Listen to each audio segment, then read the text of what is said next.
الحمد لله نحمده ونستعينه ونستغفره ونعوذ بالله من شرور أنفسنا ومن سيئات أعمالنا من يهده الله فلا مضل له ومن يضلل فلا هادي له أشهد أن لا إله إلا الله وحده لا شريك له وأشهد أن محمدا عبده ورسوله وبعد.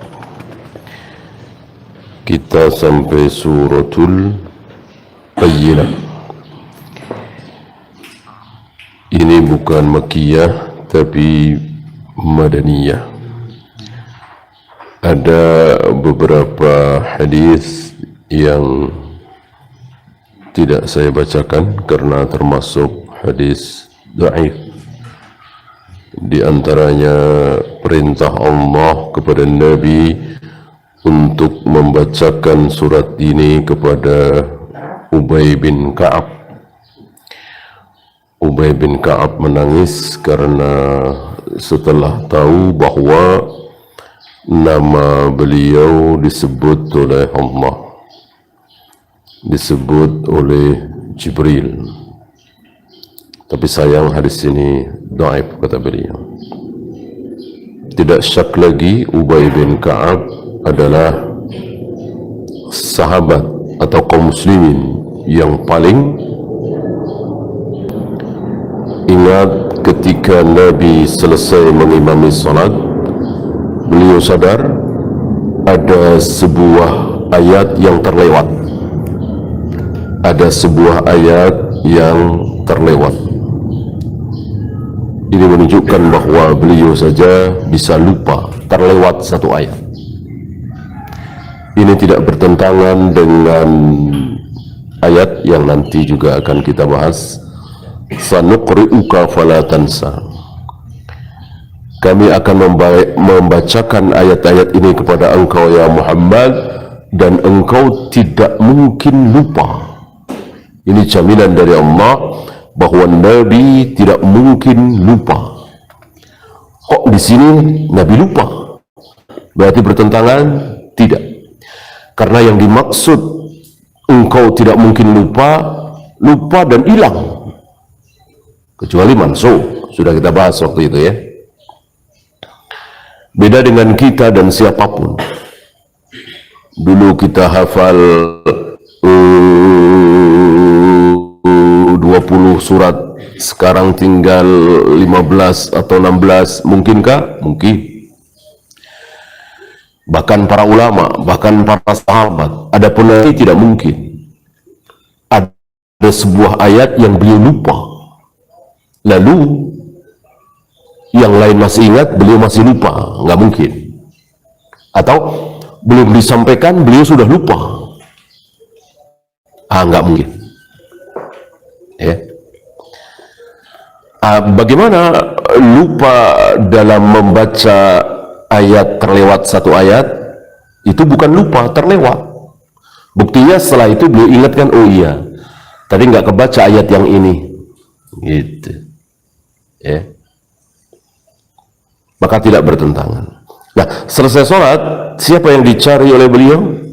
Abu Bakar? Bukan. Umar? Bukan. Utsman, Ali? Bukan. Zubair, Tolha? Bukan. 10 sahabat yang dijamin masuk surga? Bukan. Khalid bin Walid? Bukan. Yang dicari beliau adalah Ubay bin Ka'ab. Ubay bin Ka'ab. Kenapa beliau mencari Ubay? Karena beliau tahu, tentunya, bahwa yang paling mungkin hafalannya adalah Ubay. Adakah yang selevel beliau? Tidak ada. Sahabat tidak ada. Dalam hal ini ya, dalam hal kemungkinan hafalan. Tabi'in apalagi, atba'u tabi'in apalagi, kita semua apalagi. Jadi di umat ini yang paling mungkin hafalannya adalah Ubay bin Ka'ab. Bahwa ratusan bahkan ribuan sahabat yang hafal Al-Quran, betul. Tapi hafal itu kan tingkat kemungkinannya berbeda-beda, bertingkat-tingkat. Beliau Ubay bin Ka'ab ini paling mungkin. Ya. Sekira antum masih ingat apa jawaban Ubay ketika Nabi mengatakan, wahai Ubay, aku tadi terlewat satu ayat, terlengkap satu ayat tidak aku baca, kenapa engkau tidak ingatkan aku? Apa Ubay? Mansukh. Inni dhanantu annahu qad nusikhat. Inni dhanantu annaha qad nusikhat. Aku sangka itu sudah mansuh ya Rasul. Ini luar biasa akhlak para sahabat di hadapan Nabi alaihi salatu wassalam. Ya. Jadi para sahabat itu yakin seyakin-yakinnya bahwa Nabi itu dijaga oleh Allah, tidak mungkin salah. Jadi salah saja, lupa saja, para sahabat kembali ke hukum asal. Tidak mungkin beliau tidak dijaga oleh Allah. Padahal dalam hal ini justru untuk menunjukkan bahwa terlengkap, terlupa seayat dua ayat manusia itu wajar. Ya, apalagi yang bukan Nabi alaihi salatu wassalam.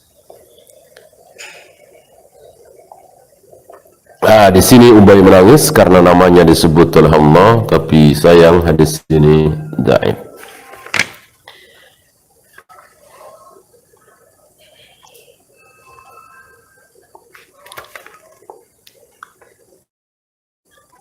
Ya, kita langsung saja ke ayatnya, ayat pertama.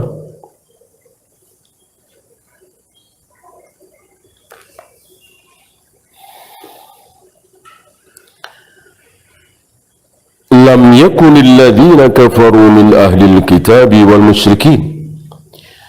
Tidaklah orang-orang kafir dari ahlul kitab dan musyrik. Berarti ada dua. Menurut ayat ini orang kafir ada dua, apa dan apa? Ahlul kitab dan musyrik. Ahlul kitab dan musyrik. Loh, apa beda?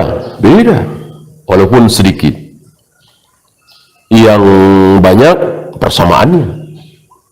Sama-sama kekal di neraka, sama-sama tidak mungkin masuk surga, sama-sama tidak boleh jadi pemimpin, sama-sama tidak boleh menikah dengan wanita muslimah.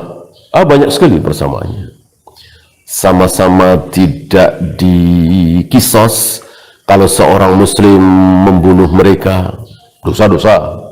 Kita membunuh orang kafir itu, baik ahlul kitab atau musyrik, dosa-dosa besar. Tapi enggak ada kisos. La yuqtalu muslimun bi kafirin, kata Nabi SAW. Seorang muslim tidak boleh dibunuh, dikisos gara-gara dia membunuh seorang kafir. Ya. Maka kalau berbicara tentang persamaan hak dan kewajiban, HAM, gender dan seterusnya, nggak akan nyambung. Ya. Mereka dengan kita kaum muslimin nggak akan nyambung. Ya, contoh yang gampang saja, orang Kristen masuk Islam diapain? Orang Buddha, Hindu masuk Islam diapain? Dikasih zakat kan? Apa istilahnya? Yang baru saja masuk Islam? Mu'allaf. Mu'allaf kan termasuk satu di antara 8 asnaf yang berhak menerima zakat. Ya. Orang Buddha, Hindu, Kristen masuk Islam diberi zakat. Nah sekarang orang Islam masuk Kristen atau masuk Buddha, Hindu, diapain? Dibunuh. Ya, kata siapa? Kata Allah Rabbul Alamin. Lewat lisan Nabi alaihi salatu wassalam.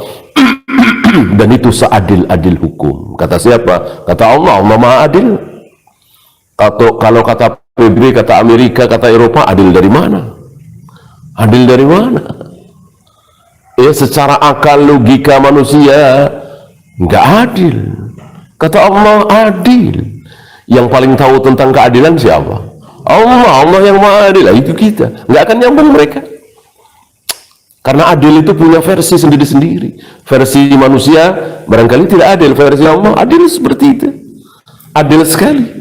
Karena Allah yang menciptakan keadilan. Allah yang paling tahu mana yang adil, mana yang tidak adil. Ya, adil punya versi, ya, kesopanan punya versi. Di mata manusia saja versinya beda-beda. Ya, pegang kepala orang, versi orang Arab atau bahkan Eropa, ya, Arab lah ya, sopan apa tidak? Sopan, sopan. Ya. Versi Jawa, ya versi Indonesia pada umumnya ya, kepala orang, apalagi orang tua dipegang, sangat tidak sopan. Nah itu, di manusia saja masing-masing punya versi. Apalagi manusia dengan Allah Rabbul Alamin, ya tentu berbeda. Keadilannya versinya beda, sama-sama adil, sama-sama ada kata-kata adil. Ya. Maka bodoh sekali orang mengatakan kalau bayi sudah ditakdirkan masuk neraka, nggak adil dong. Ya adil versi siapa? Versi manusia betul tidak adil. Versi Allah adil. Nah kita disuruh mengikuti versi Allah.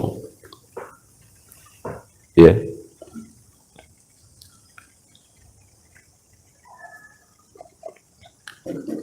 Hafal 25 juz, fasih, suaranya bagus, nggak boleh jadi imam. Yang hafalannya cuma 5 surat pendek, itu pun salah-salah mulu, yang panjang dipendekin, yang pendek dipanjangin, makhrajnya tidak tepat, malah dia yang berat jadi imam. Nggak adil ya? Nggak adil. Kata siapa? Kata manusia. Kamu adil. Orang yang hafal 25 juz ini perempuan, istrinya, ya. Yang hafal 5 surat pendek suaminya, lagi sholat di rumah. Mungkin dia mu'alaf, baru saja masuk Islam 3 bulan, baru dapat 5 surat pendek, kulhu, kuliah, inna a'tayna dan seterusnya. Dia yang berhak jadi imam. Nggak bisa dengan ro'yunya. Terus sekali-sekali nggak ada orang ini, ya istrinya ada, nggak bisa, nggak sah. Nah, ini bukti nyata bahwa keadilan itu punya versi masing-masing. Ya. Apa perbedaannya antara kaum musyrikin dengan ahlul kitab? Persamaannya banyak sekali tadi ya.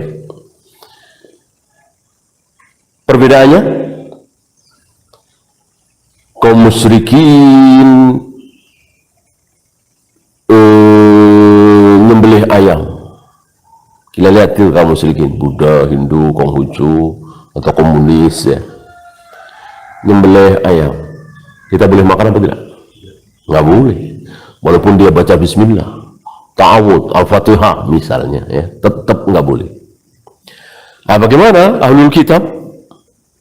Nyembelih ayam, nyembelih kambing, boleh kita makan?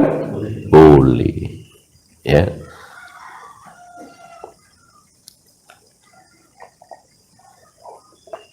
Itu perbedaannya.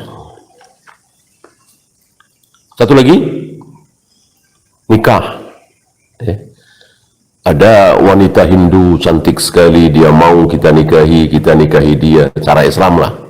Tapi tetap dia dalam keadaan Hindu. Atau pikir-pikir ya entahlah, kalau udah punya anak atau gimana, sudah hamil, saya mau masuk Islam. Hindu dia. Boleh kita nikah sama dia? Tidak boleh. Buddha, Hindu, Konghucu. Kalau ahlul kitab? Boleh. Boleh, ya.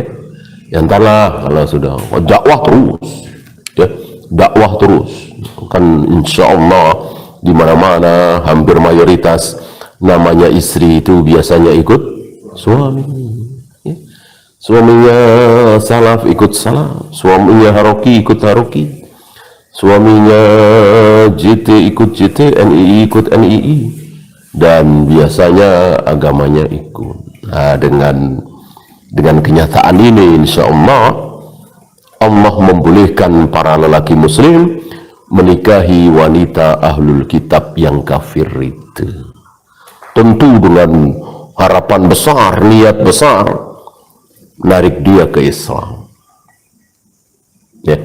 Adapun Buddha, Hindu, Konghucu dan seterusnya, tarik dulu ke Islam, masuk Islam dulu, habis itu dinikahi.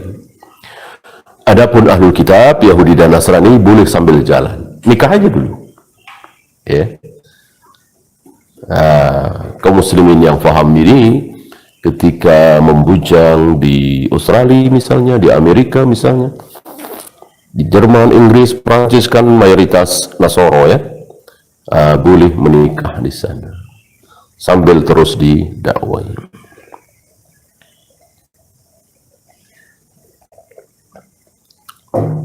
Munfakina, mereka ini orang-orang kafir baik dari ahlul kitab atau kaum musyrikin itu terus menerus dalam keadaan kafir hatta ta'tiyahumul bayyinah, sampai datang bayyinah. Hatta di sini bukan kecuali, tapi walaupun, karena hatta bisa ada dua arti ya. Walaupun akhirnya datang bayyinah gitu ya.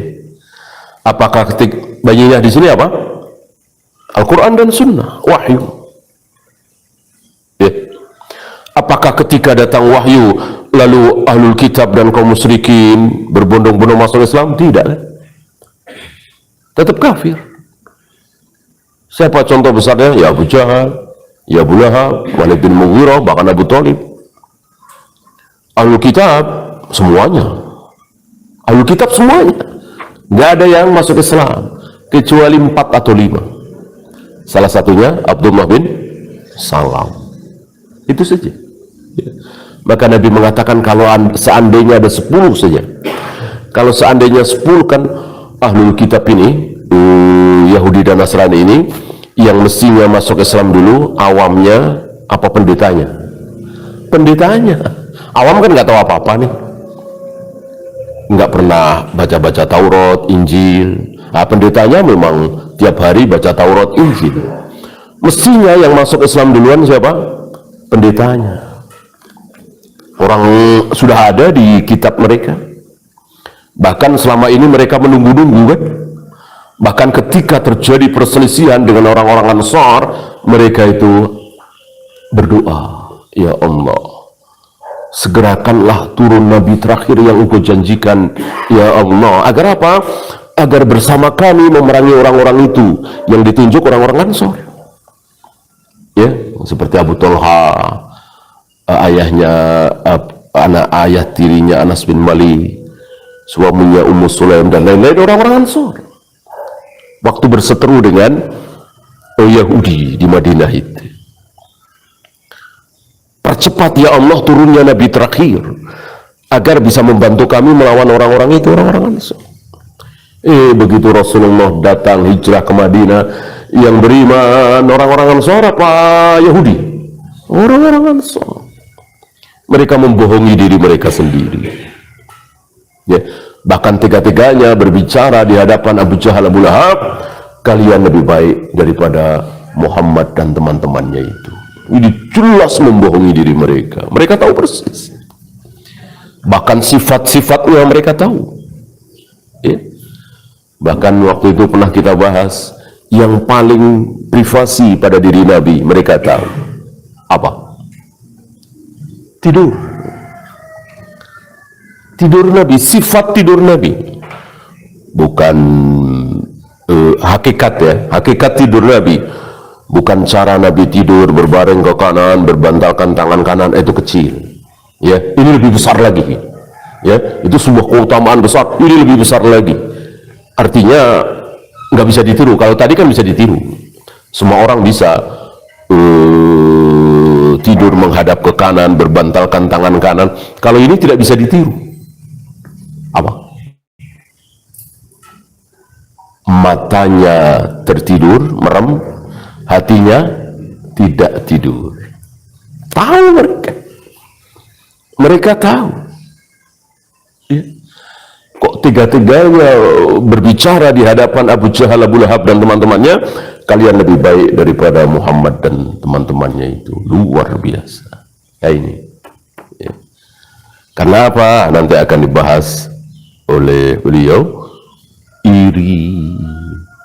Iri, dengki, hasad, dan kaget mereka. Kenapa selama ini ribuan nabi dari mulai Nabi Ishaq, ya, dari mulai Nabi Yusuf terus ke bawah sampai Nabi Isa, semuanya keturunan Bani Israel. Gak ada yang keturunan Bani Ismail dari Israel, dari Yakub, Ishak, Ibrahim, Ismail, Ibrahim. Tapi dari anak cucu Ismail gak ada yang jadi nabi satupun, kecuali sekarang ini, kecuali saat dimana mereka kaget. Mereka memastikan selama ini ribuan tahun, ribuan nabi semuanya Bani Israel. Kenapa tiba-tiba ini bukan Bani Israel? Muncul dari Mekah, Mekah nggak ada Yahudi, Mekah nggak ada Bani Israel. Bani Israel Yahudi ada di Madinah. Nah, nggak mau mereka hasad iri. Maka sampai dikatakan hasad itu, iri itu bisa memakan amal kita seperti api memakan kayu bakar, cepat sekali. Maka salah satu sifat yang mestinya kita enyahkan dari diri kita adalah hasad, iri.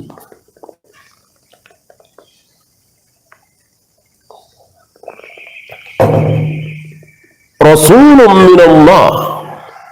Bayinah itu apa? Rasul dari Allah, itu bayinah. Yang dibawa oleh beliau itu Al-Quran dan Sunnah. Yatslu suhufan, di mana Rasul itu membaca suhuf. Ini bukan suhuf Ibrahim, suhuf Musa, tapi suhuf yang dimaksud dalil Al-Quran dan Sunnah. Mutahharatan, suci. Kenapa disebut suci? Gak ada salahnya. Gak ada Nabi bersabda salah, gak ada Allah berfirman salah. Suci, mutahharatan. Maka kalau ada yang memaknai suci ini tidak boleh disentuh kecuali wudu dulu, keliru ya. Yang benar mutahharatan, suci ini nggak ada salahnya, semuanya benar, semua suci.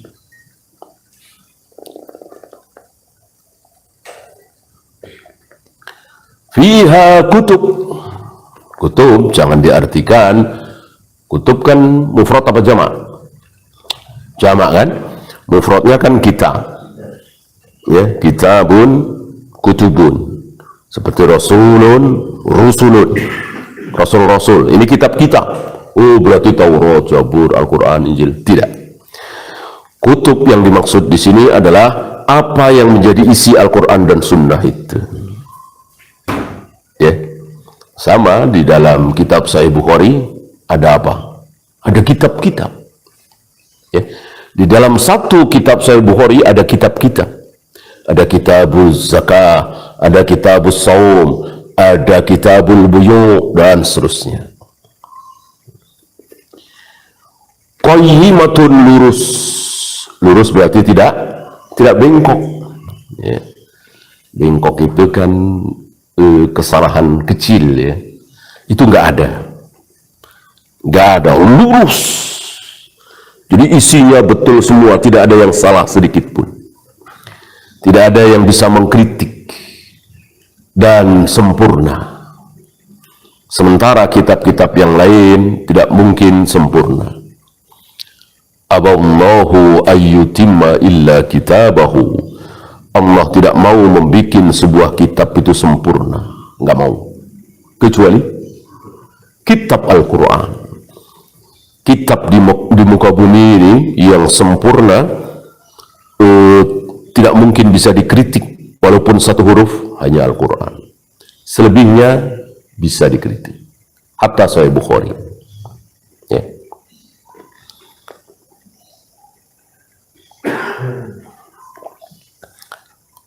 Wa ma tafarraqal ladzina utul kitab illa min ba'di ma ja'atuhumul bayyinah. Ahlul kitab itu tidak berselisih kecuali setelah datang bayyinah. Aneh nggak? Aneh. Yang nggak aneh itu berselisih dulu. Setelah datang bayinah lalu bersatu. Ya. Mestinya yang gak aneh seperti itu. Ada yang baca usoli, ada yang enggak. Ada yang tahlilan, ada yang enggak. Kan berselisih sini. Karena belum datang bayinah. Nah, datang bayinah bahwa Rasul tidak pernah baca usoli ketika sholat. Nah, mestinya jangan berselisih lagi. Orang sudah datang bayinah. Ya, Rasul seumur-umur belum pernah merayakan maulid Nabi. Beliau tidak berbuat apa-apa di hari kelahiran beliau, 12 Rabiul Awal. Bahkan beliau lahir 12 Rabiul Awal juga berselisih para ulama apa iya. Karena memang tidak ada wahyu yang turun. Kalau beliau lahir hari Senin, jelas ada wahyu yang turun. Allah ngasih tahu. Tapi bulan apa, tanggal berapa, Allah tidak ngasih tahu. Jadi perkiraan saja. Karena pencatatan kelahiran kan tidak seperti hari ini. Ya. Ini datang bayinah keterangan bahwa Nabi seumur hidup tidak pernah merayakan hari kelahiran beliau. Mestinya nggak berselisih lagi. Oh udah, tinggalkan maulid. Selesai ya. Dan seterusnya dan seterusnya. Sebagaimana orang Ansor sebelum Nabi datang, sebelum Islam datang, bersatu apa berperang? Orang-orang Ansor berperang antara suku Khazraj dengan Aus, berperang terus. Islam datang, Nabi datang, wahyu datang, oh mereka bersatu. Mestinya seperti itu. Nah, ahli kitab kebalikan, mereka tidak berselisih. Justru setelah datang baru menyelisihi. Ya, tadinya kan ngarap-ngarap tadi kan. Ya orang awam tentu mengikuti pendeta-pendeta mereka yang mengatakan akan datang Nabi terakhir, namanya Ahmad, ada cap kenabian di punggungnya. Kalau tidur hanya matanya, hatinya tidak, dan seterusnya dan seterusnya. Mereka tahu persis Nabi yang akan datang yang terakhir yang bernama Ahmad ini, sebagaimana mereka tahu persis terhadap anaknya sendiri. Namanya anak tentu tahu persis, orang lain nggak tahu, dia tahu anaknya, ya. Ada tompel di punggung, yang lain nggak tahu, ayahnya ibunya tentu tahu. Ya begitulah pengetahuan mereka terhadap diri Nabi SAW. Tapi setelah beliau datang, wahyu datang, bayinah datang, justru berselisih. Ini anehnya ahlul kitab. Wa ma umiru illa liya'budullah. Mereka tidak disuruh kecuali menyembah Allah satu-satunya. Ini rukun dan syarat tauhid ada di sini. Apa? Nafi dan isbat. Peniadaan dulu baru ditetapkan. Mereka tidak disuruh kecuali menyembah Allah satu-satunya. Ya. Tidak dikatakan mereka disuruh menyembah Allah. Tidak. Ya. Tapi mereka tidak disuruh menyembah kecuali Allah. Ya. Mukhlishina lahuddin, dengan memurnikan ketaatan kepada Dia, kepada Allah. Maka yang tidak murni ditolak. Ya. Allah Dia tunggu-tunggu, Dia harapkan. Keris juga Dia tunggu-tunggu. Ya. Dia merasa tenang karena sudah sholat taat kepada Allah, tambah tenang lagi karena bawa jimat. Nah, disekutukan tuh. Ya. Dia merasa harapannya terkabul karena sudah sholat, sudah baca Al-Quran. Lebih merasa terkabul lagi karena apa? Karena dia berada di atas kuburan wali soleh. Nah ini dia. Syirik itu seperti itu. Ya. Hapus semuanya. kuburan orang-orang saleh, jimat, keris, segala macam, hapus. Allah satu-satunya. Kalau ada yang berzina, minum khamar, berjudi, korupsi, membunuh, Allah benci. Kalau yang bawa keris, jimat, Allah lebih benci lagi. Nah, zina, khamar, judi, korupsi, membunuh masih ada harapan ampun. Syirik, nggak ada harapan ampun. La in asyrakta la yahbatanna amaluka. Kalau engkau berbuat syirik, hapus seluruh amalmu. Hapus semua, nggak tersisa. Ya puasa kita, ya zakat kita, semua hapus semua. Punya apa? Nggak punya apa-apa. Kalau berbuat syirik. Wa yuqimus shalah, mendirikan salat. Tentu panjang tentang salat ini.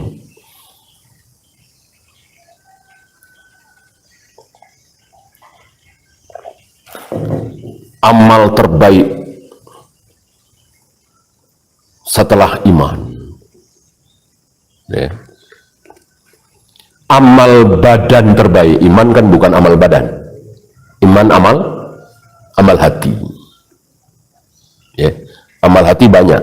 Terbesarnya adalah iman. Di bawah iman ada apa? Ada zuhud. Ada zuhud itu kan amal hati. Ya. Zuhud tidak bisa dilihat di kendaraannya, di pakaiannya, di rumahnya reot, pakaiannya sobek-sobek, berarti dia zuhud. Tidak. Berapa banyak orang yang pakaiannya compang-camping tapi dia sangat jauh dari zuhud. Berapa banyak yang pakaiannya bagus, mewah, tapi dia zuhud. Karena zuhud di mana? Di hati, bukan di lahir. Ya. Maka mengatakan si fulan zuhud, si fulan tidak zuhud, stop. Nggak ada yang tahu orang di hati. Termasuk si fulan ikhlas, si fulan tidak ikhlas, stop. Nggak ada yang tahu. Itu di hati. Ya, qanaah dan seterusnya. Itu di hati.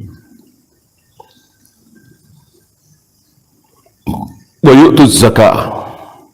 Salat yang 100% hubungan antara kita dengan Allah biasanya selalu diikuti dengan perintah zakat. Yang ini adalah hubungan besar sekali, hubungan antara kita dengan sesama manusia. Ya. Nah, zakat kan bukan dibuang-buang, bukan dibakar, bukan ditaruh, tapi kita berikan kepada fakir, miskin, gharim, ibnu sabil, dan seterusnya. Ya.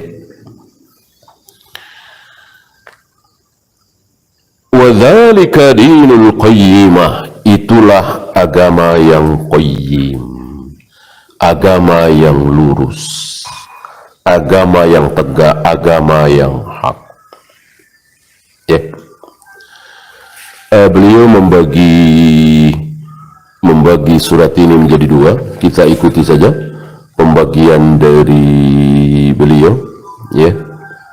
Insyaallah nanti kita lanjutkan di pembagian yang kedua, yaitu ayat ke-6 sampai selesai.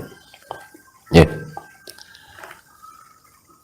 Sebelum kita bersoal jawab, ini ada satu hadis yang dibawakan oleh beliau sehubungan dengan ayat 1 sampai ayat 5. Innal yahuda ikhtalafu ala 71 firqatan. Orang-orang Yahudi berselisih menjadi 70. Tu Yahudi 71, 71. Ya. Wa inna an-nasara ikhtalafu ala 72 firqatan. Sementara orang-orang Nasara pecah menjadi 72, lebih banyak. Yahudi 71, kan Yahudi dulu baru Nasara. Ya.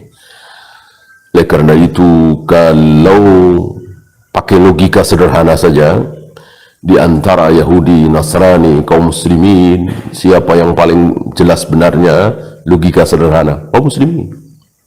Ya. Kenapa? Kaum muslimin mencintai, memuliakan, menerima, membenarkan Nabi Musa, Nabi Isa, Nabi Muhammad alaihi wassalatu wassalam. Ya. Sementara Yahudi menerima, memuliakan, mengikuti Nabi Musa. Nabi Isa anak haram katanya, anak zina. Ibunya pelacur kata mereka, kan, kata orang Yahudi ya. Rasulullah Muhammad SAW apalagi ya. Jadi sampai ke Nabi Musa saja Yahudi itu. Nah, dari sini kan jelas ya, siapa yang ekstrim, siapa yang radikal, dia ya. Nabi Isa itu anak haram, ibunya pelacur. Itu kan ucapan radikal sekali ya.